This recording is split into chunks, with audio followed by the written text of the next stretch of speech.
If we can just get the equipment to cooperate. Here we go. Does not want to acknowledge my computer. Oh.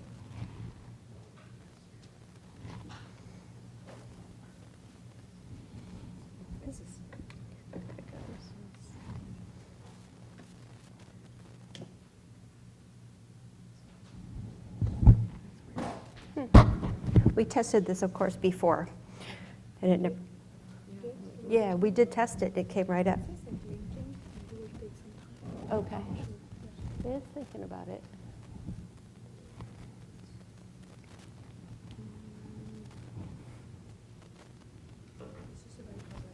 Mm-hmm. No.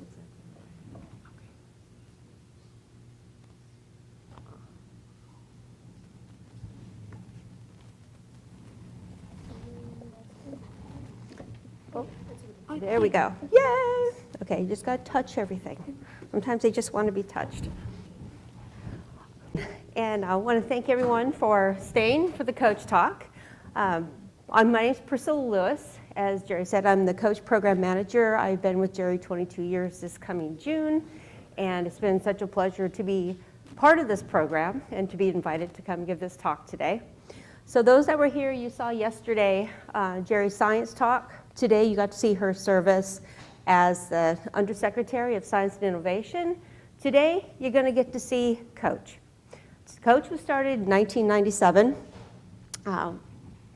by Jerry Richmond and by Jean Pemberton at the University of Arizona with the idea that there are ways in which academic women could learn skills that would advance their careers. You've all heard of the glass ceiling. You've all heard that it's a hostile environment. 27 years ago, it was a different environment, but it was hostile at that time.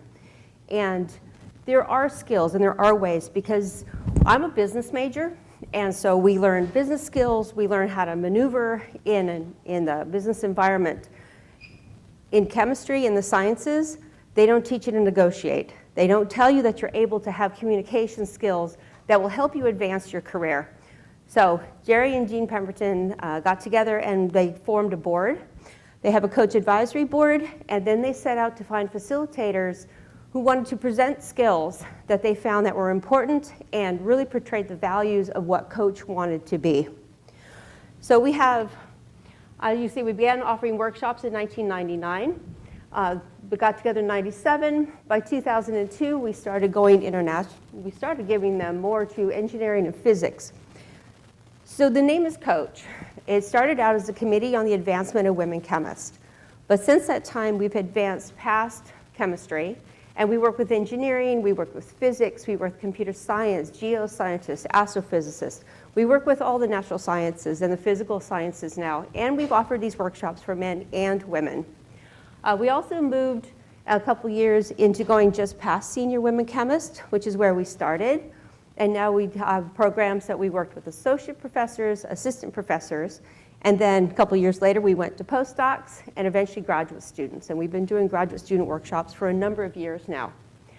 2008, we expanded internationally.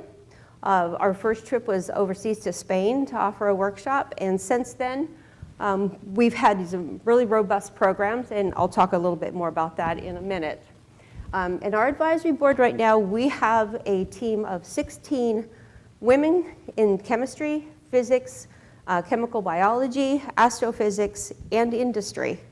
And these women are not just senior. We have women who are associate professors, and we have emeritus professors that are still working on our advisory board. So the programs that cover topics in negotiation, communication, and leadership. And over the year, the programs have evolved. They're based on comments from our participants. So Coach is also a research project from the very beginning. And we take these surveys and evaluations from the participants pre and post.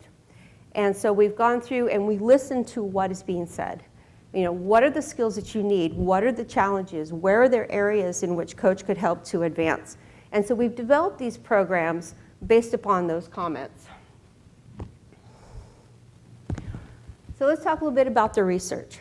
So we have a emeritus professor of sociology from the University of Oregon, Jean Stockard, who has worked with us for probably 15 years now, probably 15, 20 years, that Jean has worked. And so she's tracked all of our participants, where every 5 years we do a follow-up survey to find out, do you remember what you learned at the coach workshops? Whether you was in negotiation, communication, and leadership, how have those skills helped you advance or not advance in your career? And then published on those information. And you can see that right here, I've noted this publication, and these can all be found on the coach website. But what we found was that 94% attributed their career advancement to coach.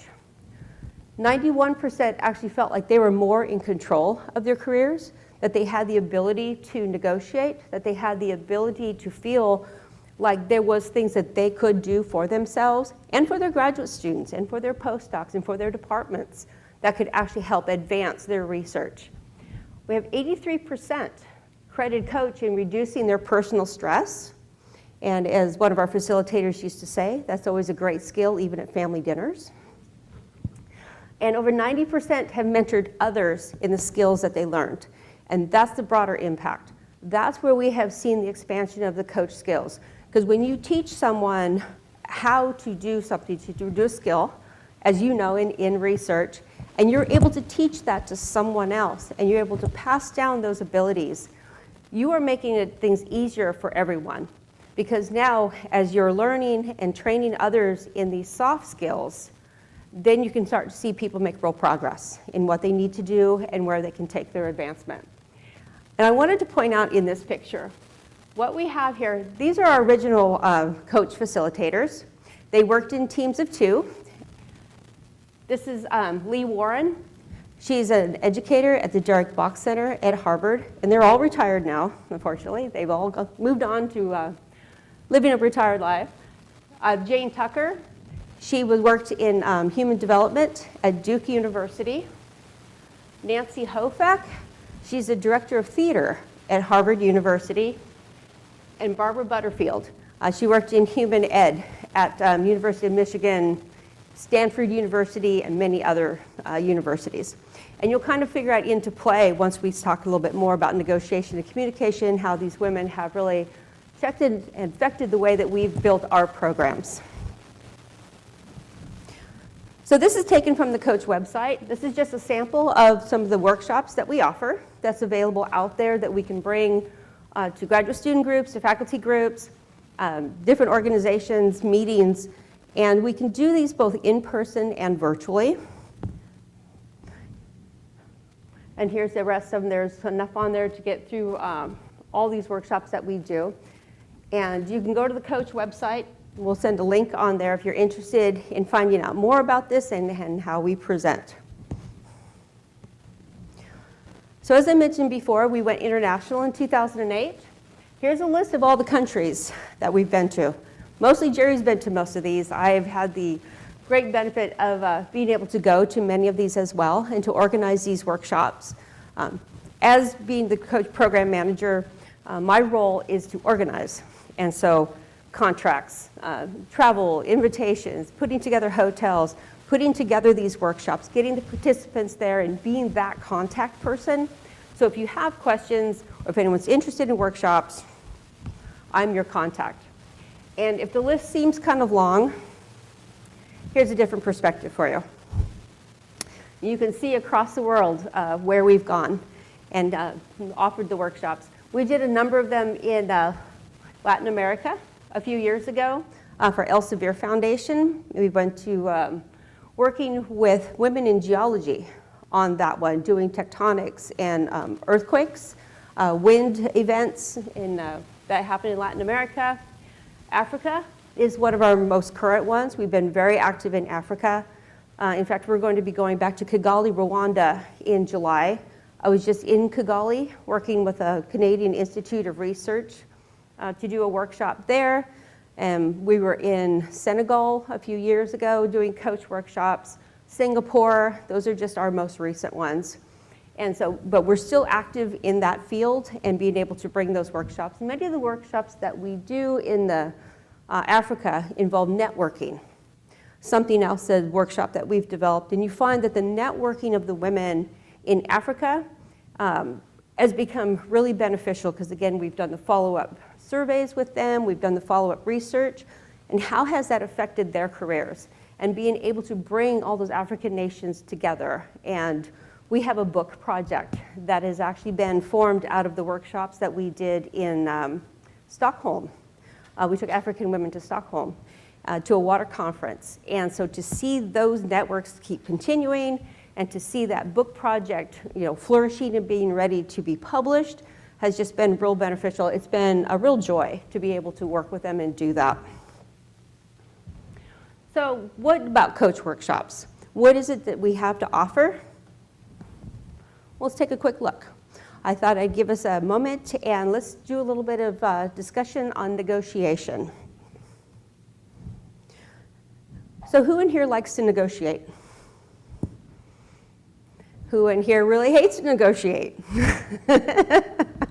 And why is that? What are the reasons why don't you like to negotiate? It's uncomfortable. It's you feel like you're asking for too much. You feel like no one wants to do this. Nothing is negotiable. For international students, you'll understand this picture.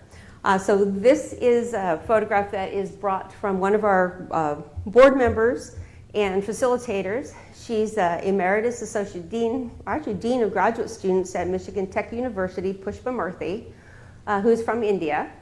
And she said, we do this all the time. When we go to the marketplace, when we go shopping, when we're in any kind of a public atmosphere, we negotiate. And it's easy, right? Because it's expected. This is what you're supposed to do when you go there.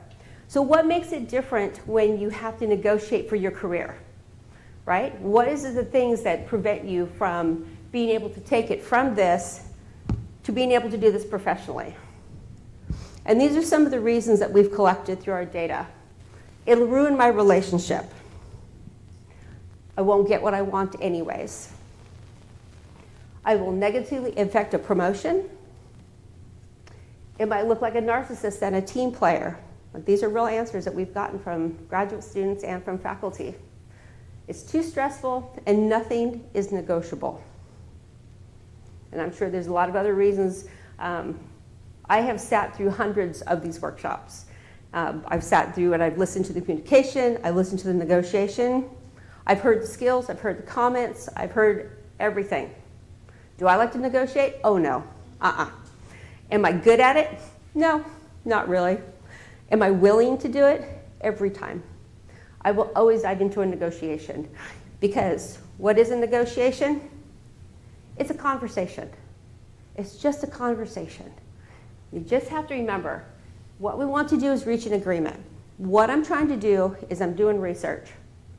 I'm trying to figure out what it is that you need, what are your wants, what do you have to fulfill, and what is it that I have, that I need, that we can meet hopefully somewhere in the middle. It's just a conversation. So maybe some conversations are not always that successful. We don't always get what we want. Sometimes we get some of what we want. But what we really want to do is come to an agreement that's going to be beneficial for all. You just have to remember, I'm going into this as a conversation. So this is something that we do in our coach workshops when we offer them, is we go into more detail on each one of these topics. And so I'm going to just kind of go through these as a quick discussion and kind of just explain what they are. Like I say, if we should do this as a workshop, then we would go into each one of these into much more detail and have a lot of active discussion. Our workshops are always interactive. They're never sit and listen. Sometimes with the virtuals, they do become a little bit more sit and listen, but we really do try to engage as much as we can because we want to hear from you. We want you to be active. We want you to be able to have dialogue and ask questions of each other and to be able to ask questions of our facilitators. So in the workshop, we talk about recognizing what is and isn't a negotiating situation. So why would a situation not be a negotiation? Do you have any ideas why you would not want to negotiate something? How about it's just not that important? I need something, but I need a widget. And someone says to me, well, I have this widget, but it's yellow and it's small. I really would like a medium-sized blue one, but it's not worth it. I can work with a small yellow. It's great. So it's not a negotiation because it's really not that important. When is it not a negotiation? If it's a situation where you know that there is no win-win, but that's okay too, because you're willing to settle for whatever that decision is. Again, it's not that important, it's not that effective. There are times when things are important and that they do really matter. And then that's when you want to engage in a negotiation. And then you want to identify your negotiables. What exactly is negotiable? Is there anything that wouldn't be negotiable? So what is negotiable a lot of times for graduate students? What about office lab or office space? The spot is coming open, someone's graduating, you'd really like to move from a 5-person office to that 3-person office. That's an opportunity to negotiate. What is lab space? How about undergraduate researchers? Someone who could help you with your research. If you have an undergraduate that wants to join your research group, maybe you'd like to have that student. That is negotiable. What about materials, supplies, negotiating with your advisor? How does this benefit the research that you're doing? How does this benefit your department? How does this benefit how it shows a bigger picture for your university? So you go to a talk, you know that that's expanding, you know that that's giving recognition. So that's where it's not a personal thing, it's something larger. So even something as small as that, you can think, well, how does this benefit my group? How does this benefit what we're doing? Travel to a conference is always negotiable. And what about authorship on a paper? This is one of the #1 things that we hear a lot from graduate students is getting authorship on a paper. This is all negotiable. So you got to know your BATNA and know your ZOPA.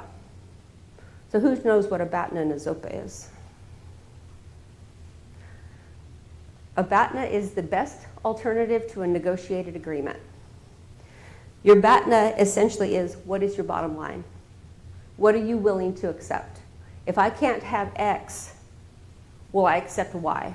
And if I can't get Y, well, Z is a pretty good option too, but I will not go lower than that. What is your best alternative to a negotiated agreement? ZOPA. This is a zone of possible agreement.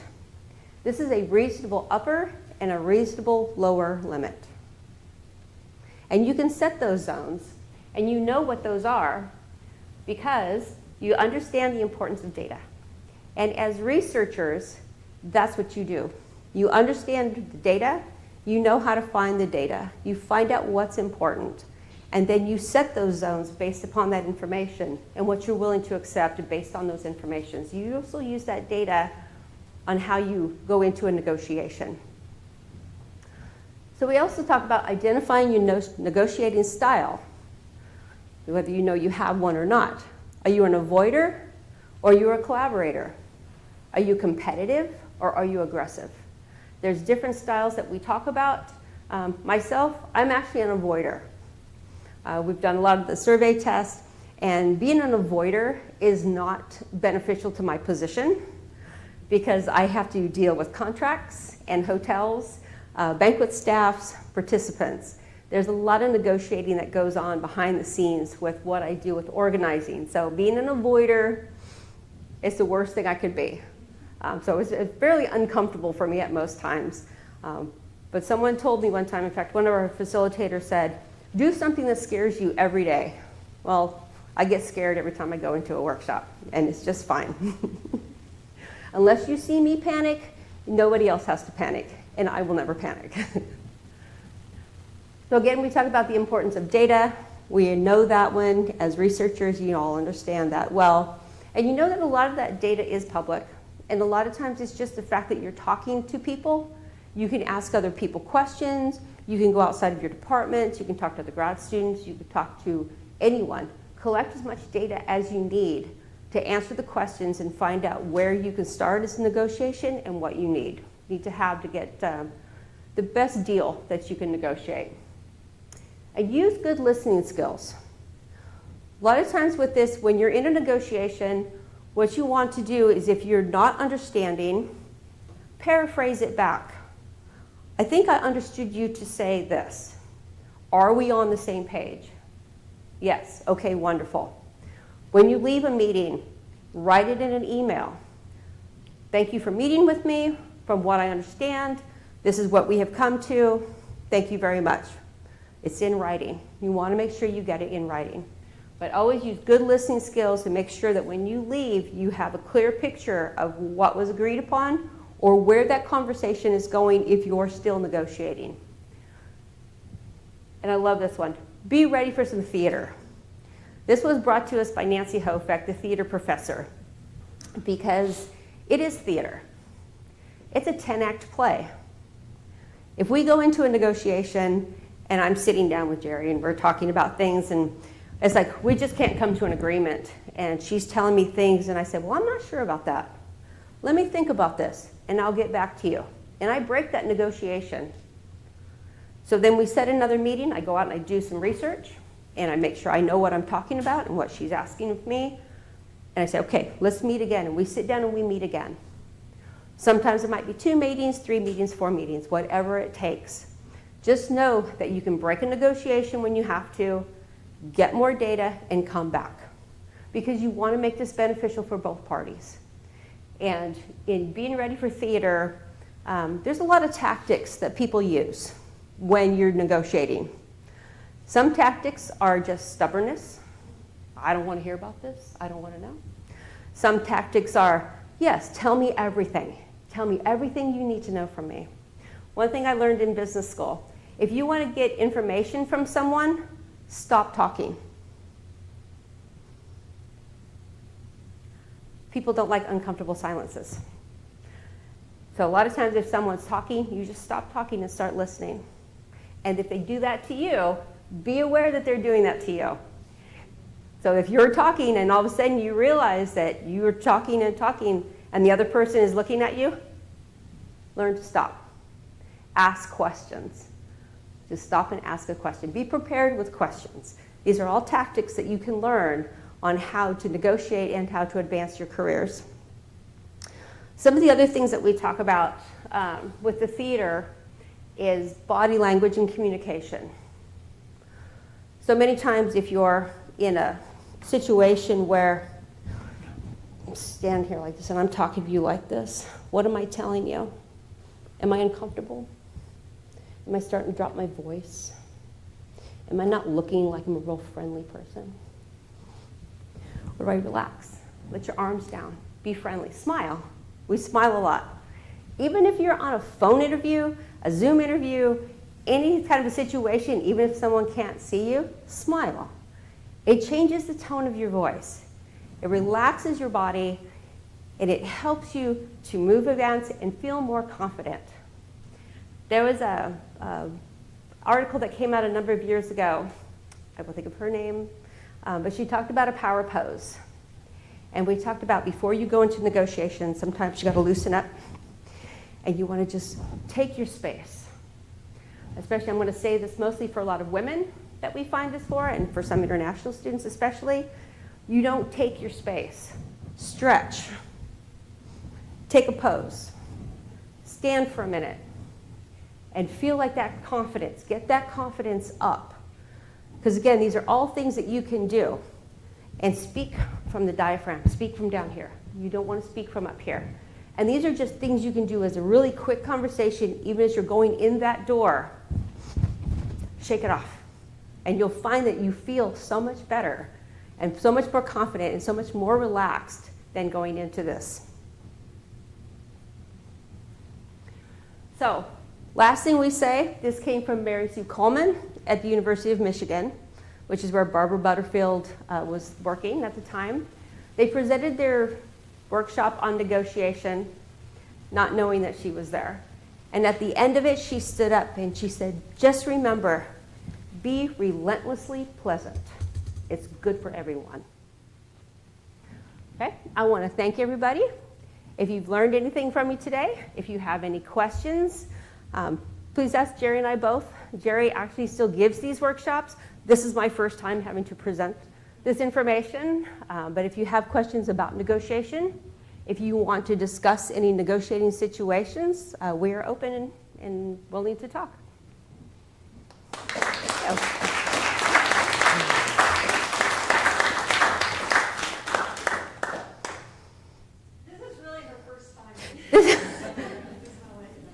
This is the first talk I've ever given. Because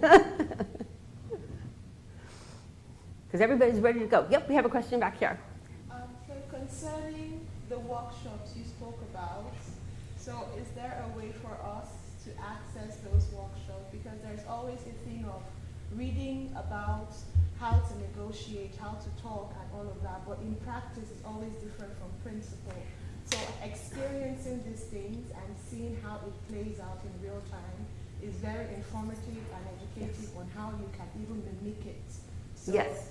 Is there a way we can access those workshops in areas that we feel we have need? Yes. So we do offer the workshops both virtually, and we can have someone, if you group wanted to get together and say we'd like to bring a workshop to University of Louisville, then there is a cost. We could talk about a cost, but we can bring a workshop here, like I said, either virtual or in person. We can do any of the workshops that I was showing on that list, whether it be negotiation and communication. We do one that's called Career Launch and Acceleration, and that involves some negotiation, discussion, communication, but we also talk about interviewing. We talk about building your CVs, building your resumes. So it's more information for graduate students. And again, we try to do as much interactive as we can. And a lot of times what we'll do if we do them in person is we'll role play. This has always been uncomfortable for a lot of our senior women, but we role play. And so we actually give you a scenario, you get together and you talk about it and you practice your negotiation. So yes, so if you're interested in wanting to do a workshop or bring a workshop to an institution, just get a hold of me. Yes, and the virtuals are usually about an hour to 2 hours. We can do them at an hour, so it's not a huge pull on your time. Sometimes I know with graduate students, you've got your courses, and it's easier to fit into a time that fits. And we can still do those with role play. But just get a hold of me. You can get a hold of me at the address up there at coach.uoregon.edu. I can also send you the organizers my email address, and then we can set something up. And I think it's good to make sure that there's a guaranteed audience, because for us to do it to 3 people, it's much more effective if even there's 15 or 20. And it's also good if you have people that are across different disciplines too, so that somebody from chemistry can learn about somebody from physics, what the challenges might be very different. So having a mixed group and 15 Yep. or 20, when it's bigger than that, it just gets to be people can fall asleep. Yeah. Yes. Yeah, and so we keep a group size of about 15. That's the most productive, because that also allows everyone to ask questions during the workshop. Again, we want to keep it, we want to keep it effective for you, and to the importance. And because I showed the list of all the different workshops, if there are certain skills that someone wants to bring into a group, they want to do some of the CV, but we'd also like to do some of the communication. We can work with you and see what topics are most important.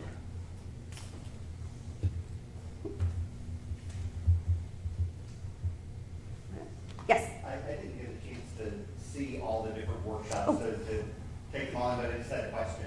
Yes. So, you mentioned that the students, we don't really train them in the sciences for the negotiations and some of these other skills. But also as mentors, we haven't been trained on supervising or leading groups. So do you have workshops that address those aspects? We have mentoring workshops for mentors and mentees. Jerry actually started many of those, and we've done them at the national labs. We do a lot of those workshops in Africa, and we do a lot of the workshops just for organizations, again, and universities, that how do you become an effective mentor? What are the trips and tricks about it? We look at it as a perspective of it really is the mentee's responsibility to keep this relationship going. you don't always have to have a topic or have to have questions, but it's like meet on a regular basis. What is it that that mentee really needs from the mentor? And we can discuss those things in the topics, but yes, absolutely, we will work with those. It's very interesting because I think you've hit on a really important point because most faculty think they've been working with graduate students for a long time, and so they've got it figured out. But there are best practices that they don't necessarily know. And what Priscilla brought up, which is that, I do them for both mentors alone and mentees alone, and sometimes they'll be back to back. Because the message to get across to the mentees is you are in charge of that relationship. You are in charge of when you being mentored by someone. You are in charge of coming in and saying, this is what I'm having a problem with. For the mentors, of course, it's to let them talk. But it's also a scientist, bring me a problem, I'll solve it for you. And so as faculty, we tend to want to say, okay, well, this is the way I did it, I think you should do it this way too. But in actual fact, it needs a lot more listening and then trying to figure out. But we try to get away, again, as scientists and faculty too, we're so much in the mode of solving problems. And they need to learn how to solve it themselves. And we're there to coach them to figure out how to solve it themselves. But that's on you guys too. And what we talk about with mentoring is oftentimes the model is that you have a long-term mentor. But I never had a long-term mentor. And because that's like if you want to go up to somebody and say, will you be my mentor? It's sort of almost like, will you marry me? Because the expectations are really uncertain. Right. So it's easier to start simpler, and that is to think of it as someone that's a coach for you, someone that's your cheerleader, and somebody that's your long-term mentor. And so getting coaching on how to do a CV or how to write paper or something short-term is a way that you can find out whether that person might be a better as a long-term mentor. So that coaching, your cheerleader is somebody that just tells everybody out there about you. About how wonderful you are. They're nominating you for awards. They're telling you about fellowships. If somebody, if one of your students is applying for a particular job and is writing to the person, and they can go to you and say, if they support you, can say, hey, listen, I'm sending an email to this guy to see if I can get a postdoc. If you know this person, can you also send them a note just to say, I know this person and they're really good? So that's the cheerleader that's there for you all the time. And if if the situation grows over time that you've relied on them a lot, then it may naturally turn into being a mentorship. So anyway, that's the way that works. Yeah, that's it. And you don't always have just one mentor. You may have multiple mentors, depending on whether you're doing someone that does career development and someone who does scientific. So you're not always just having one. And sometimes they don't work out. And if they don't work out, that's fine. There's nothing wrong with that. You find another mentor. Not all relationships last forever. Good. Over here.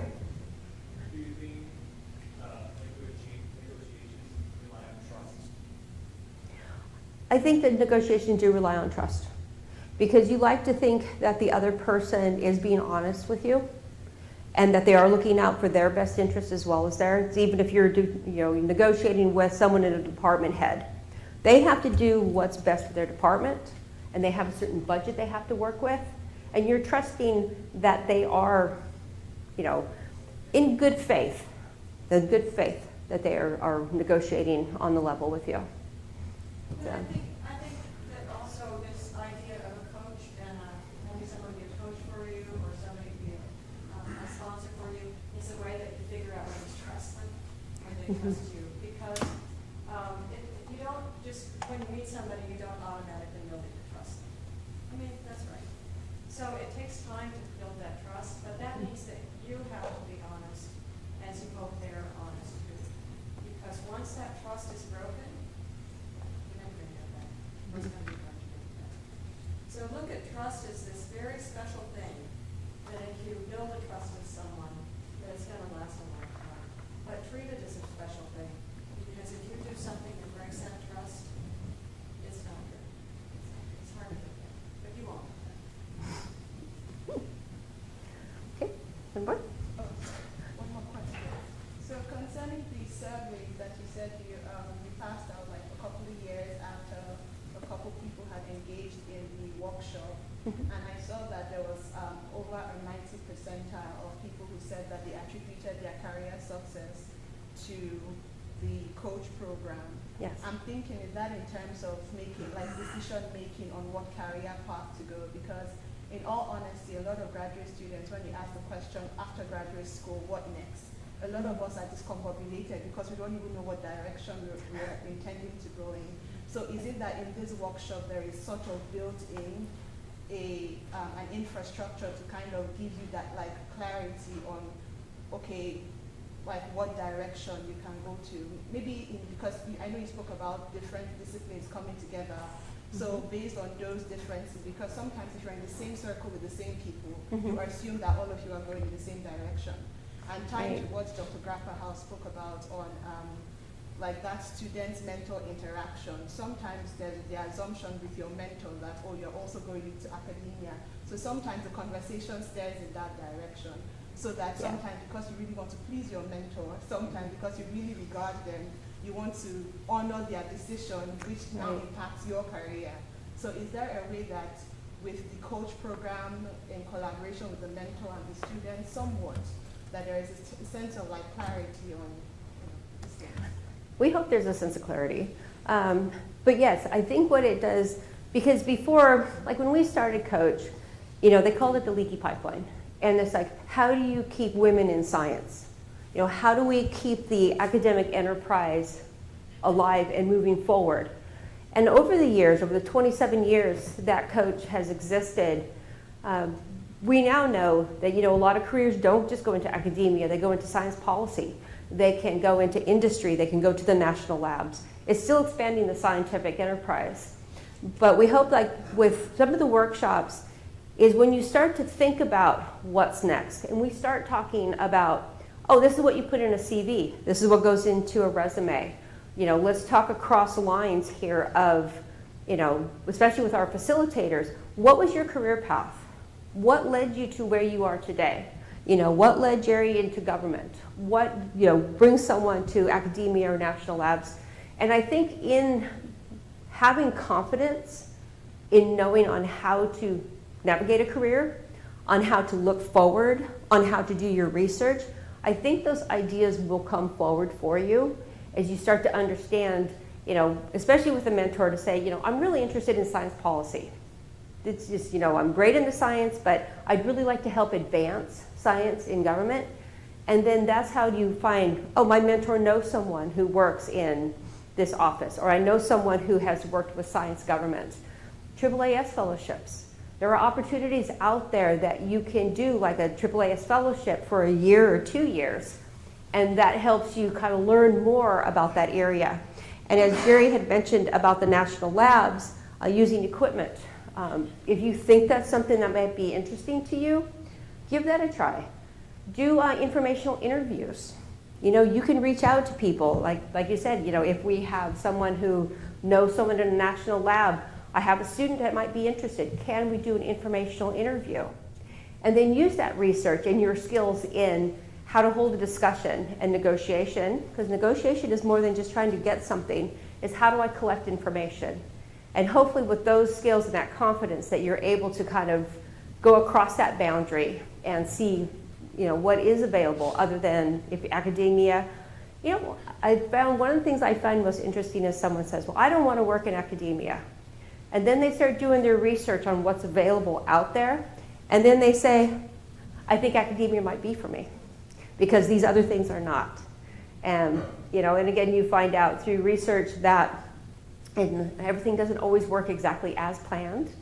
And so I think with our, a lot with our research of the coach follow-up, and where we say that they have helped advance their careers, because we can actually go back, we have the open section that says, how did coach help? In what ways?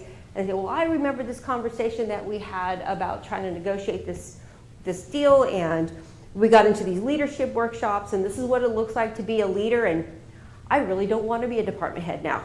I thought I did, now I don't. And so you go a different direction. And so that's where a lot of times with the skills that they say, how did coach help? Well, it helped us to unmake a decision as much as it helped us to make a decision. So I did quite hear the question about learning from some of the things Priscilla said. I wanted to share with you that a new workshop that we're developing, and this will be online, is career options. Mhm. And, you know, after working with these phenomenal people, early mid-career people in DC at the Department of Energy, they are delighted to join a webinar where they can talk about what they've done in science policy and their route to get there. Yeah. Because statistics show that for students getting out of graduate school, and they ask them the question of, you know, what do you know about industry, going into industry? What do you know from career advice about going into academia? What do you know about going into a national laboratory? What do you know about going into science policy? And the first two are sort of 40 to 50%, and the rest are government and science policy. So so it tells me, as I've always observed, is we in academia just don't know that much about what is outside of academia. We may have industrial partners, but the opportunity to work as a staffer in the Senate, which was my chief of staff at the Department of Energy, she went to Georgia Tech and got her PhD. She then took a course at Georgia Tech, which was on science policy, and then she went and did a AAAS fellow, American Association for the Advancement of Science. It's a 2-year fellow. You will go work in a government agency for 2 years. And then she worked for Jean Shaheen as a senior Senate staffer on the Hill. And then she came to work for me as chief of staff. And that woman could not only negotiate, but she knew the landscape. She knew the government landscape. So she knew when we needed to go to the Hill to make an argument. She could help me when I had to testify before Congress, you know, in ways that a scientist wouldn't be able to help me. But there's a whole knowledge base that you get there that is very different than the perspective that we get when we spend our lives in academia. So I don't want to turn you all into science policy folks. It's not the prettiest job at all the times because there's a lot of politics involved. But it's just but what's great about it is you have the analytical skills that a lot of the other other young people don't have in terms of trying to solve problems. That's what I think. Anyway, so we're going to have something coming online about that. So as you expanded this program, developed this programming, have you come up with sort of a pitch or a way to address roadblocks to people thinking that this is a problem worth addressing? I think in a lot of cases, women are aware, or marginalized groups are more aware that this is an issue than perhaps the people in power that maybe don't look like them. And like, is there a way that you sort of come up with that helps advocate for the importance of developing these types of skills as opposed to, or on top of, your scientific skills? Yes, I think it's been, if I understand your question correctly, are there things that we present that address like the issues of, and we do, we get into discussion. And that's the thing, because the facilitators that we have now are all academics. They worked at, we have them at Texas A&M, Jerry presents, Michigan Tech, we have them from, you know, professors to deans to a lot of deans from graduate schools that we have as facilitators. And so we think that they bring with them that knowledge. We've seen it all. We have seen it all. We've seen it all and heard it all. So that's Yeah. why the interactive is good. Because we have the team has a pretty good perspective of when you're blowing something up out of proportion versus when you need to have when you really need to work towards a solution. You know, and that said, that it's, being a faculty member for all these years too, I think it's important to recognize that the faculty that you're working with have a job that is very complex also. And so being able to understand, like with the negotiation, how you work with faculty. It goes back to your question too. To faculty to understand that when a student asks you for something, this is how you negotiate with them so that they can learn from it and benefit from it. And I tell folks, especially the graduate students that come, if you're uncomfortable with negotiating, start simple. in your household, in your apartment, who's gonna take out the trash this week and next week? Whatever it is that's really simple. And then celebrate when that negotiation has gone well. Because if you don't wanna wait till it comes to negotiating for the job to, and that's why I think graduate school, if it's possible to practice your negotiation skills in graduate school, because it's only gonna get harder as you go further, right? It's only gonna get harder as you go further. Yeah. Especially as graduate students and as international students. One thing that we've learned is there are just a lot of cultures that do not negotiate. They don't. And it's not part of their culture. It's something they're not supposed to do. But when you explain to them, it's like going to the marketplace. You negotiate there. You negotiate with your families. And it's not something for you. This is for your PI. This is for your university. This is for your research. This is advancing science. It's not a personal thing. And so a lot of times that we have learned from, like say, Dr. Murphy, who's from India, and she's able to bring that knowledge to us. We did a couple workshops in Beijing, China, and being able long ago, but being able to walk into that culture and understand what it is that they need to know, or how do you address it, to get them to understand that negotiation is not just a give or take for them, but this is how we work to make sure that they can ask for things, whether they think they can or not. Many graduate students in a lot of countries are just not allowed. But yet there are ways that you can do that. And we have facilitators and we have experience working with that we can bring that to you and it can kind of assist with those situations.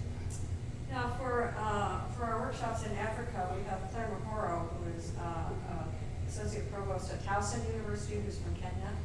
And she's been really helpful in different countries that we go to, as well as, especially North Africa. Things can be quite different than more further on the continent. And so we have a couple of facilitators from North Africa who help us out there also. So, yeah, we do bring a depth of experience with us.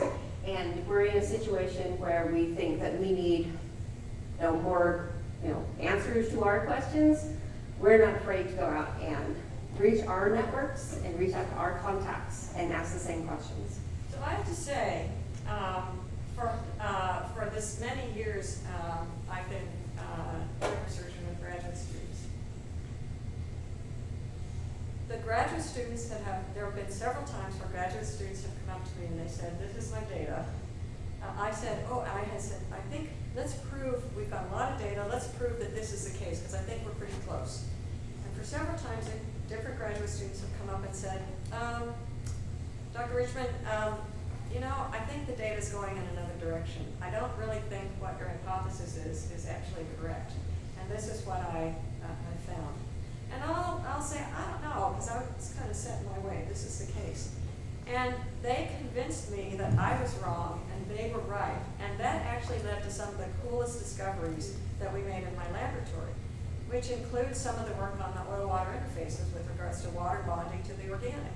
I mean, it was because they came in and they said, "I got the data," because the last thing we want to do is have somebody not, to just go along with what I've said, and then we publish something that's wrong, right? So you need the naysayers, and the graduate students, you're the ones that have the hands-on.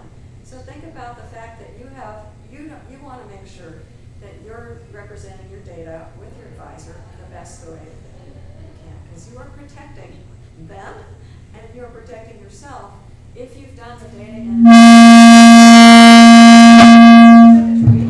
I have no idea.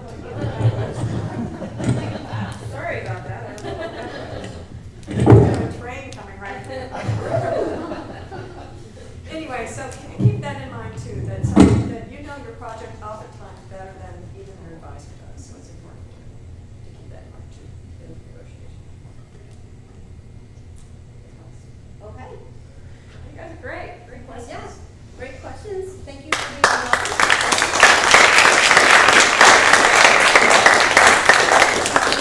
Before we leave, we want to do a small ceremony.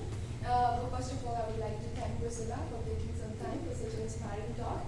It's just amazing to see what great work you and Dr. Richmond are doing, especially when we are encouraging and inspiring women in every field. It's just great work. And of course, we would love to have online workshop also for them to arrange. And now we would like to, it's an honor to present a few of the kids as a token of appreciation on behalf of Chemistry Graduate Student Association, Department of Chemistry. And for that, I would like to invite our other CGSA member, Dr. Zambrani, to present the kids. You should see the pink t-shirt I got. So, first of all, we have this leather bag. It's just like, Oh my gosh. this is like a history and tradition of Louisville. So whenever you come to Louisville, I think this is the must-have. You gotta have a real slugger. So, Wonderful. yes. So it's like Louisville has a, I guess like a museum and factory of these leather bats. So Okay. they made it here, and some of the leather bats are already used by some of the famous players of the baseball already. Oh, wonderful. Thank you. And it's got up on there? Wonderful. And by the way, the flowers that were brought to me when I first arrived are blooming beautifully in my hotel. They're just gorgeous and they're so fragrant. It's just wonderful.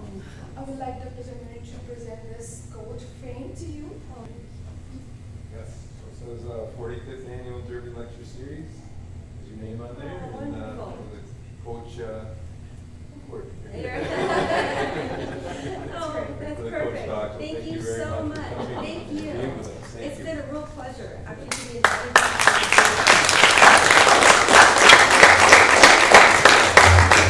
very much. We'll ask if you have a wooden pen. Oh, Your that's great. last name on that? Is it handcrafted pen? Is that That's your last name? Oh, those are so cool. Thank you so much. Oh my gosh, you guys are like over the top. That's fantastic. We are honored to have you. So how about she's taking a picture? How about we're all Yeah. here? Yeah. And you hold that?